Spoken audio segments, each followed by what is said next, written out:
As a young player on a team, it can initially be hard to find your voice and your leadership style. You're trying to learn a different playbook, work with coaches, and build relationships with teammates. So that development can take a few years.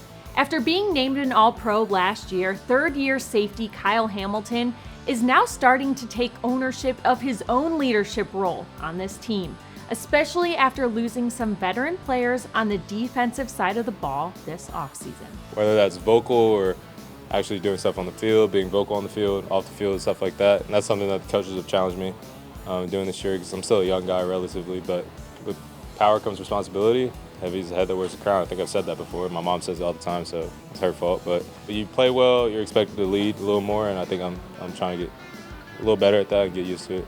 One way we've already seen Hamilton jump into a leadership role was the day after the 2024 NFL Draft.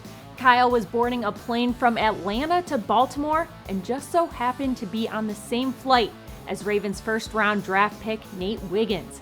Hamilton said he talked to Wiggins about the pressure of being a first-round defensive pick in Baltimore, something Kyle experienced himself not too long ago. Defense is held to a high standard here by the coaches, by players, by you guys, by the fans, all that stuff. So it's a blessing and a curse, to have that focus in an offensive league on a defensive player is great. But at the same time, comes a lot of responsibility and critique with that. And I went through it. Everybody's gone through it. I've talked to Marlon about it, and so it's gonna be tough. But I mean, he's got a great head on his shoulders, chill guy, great football player, and I think you guys will see that soon. Hamilton knows the high expectations for a first-round rookie, and caution the rest of us to be aware of that too. I think he's 20 years old.